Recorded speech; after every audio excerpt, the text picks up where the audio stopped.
start. All right.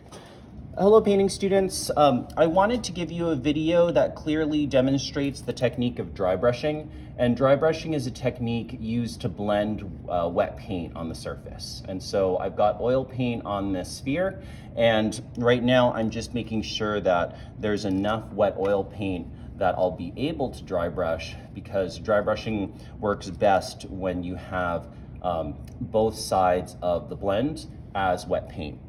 So this is all blocked in the sphere for the shadow, the midtone, and the highlight. And now I can begin to dry brush. So how dry brushing works is, once you've blocked in the paint that needs to be blended, then you're going to take a clean brush that make sure it's soft.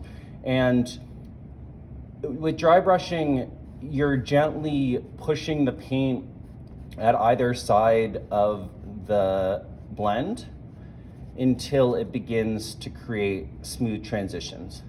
The direction of the strokes of dry brushing impacts the illusion of form.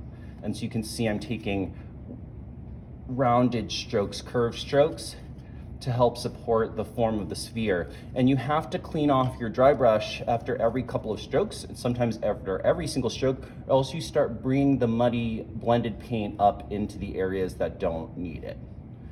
And so right now I'm just blending the highlight over into the midtone. And when you're dry brushing, it's not just about blending. You're also sculpting the form. So I do a lot of dry brushing when I'm painting faces, and where I choose to create the blend shows where the shadow is on the form, and also what the form is. And so over here, let's ease this transition a little bit better.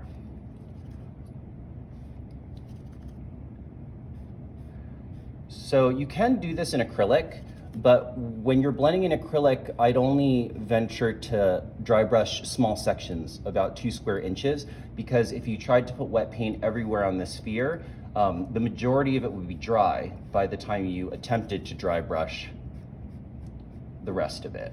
And so with acrylic, you have to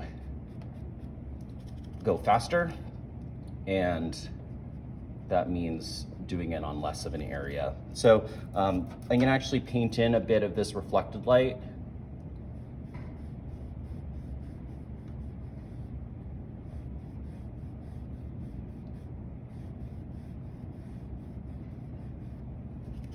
Nope.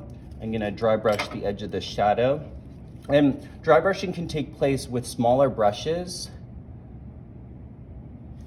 and for more fine detail. There's a phrase in painting called pushing the paint around, and when you're dry brushing, you truly are actually pushing the paint around to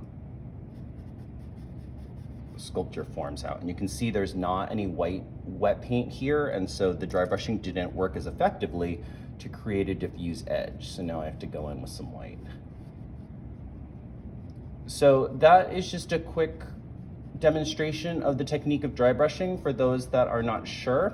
It's one skill that I really want all my painting students to feel quite confident deploying, because it's so important, and it gives you quite a bit of control, especially with oil paint. So some of my students have issues with blending sometimes, and this technique is your best technique for getting tight detail and control, especially with oil paint and when it comes to the blending. Okay.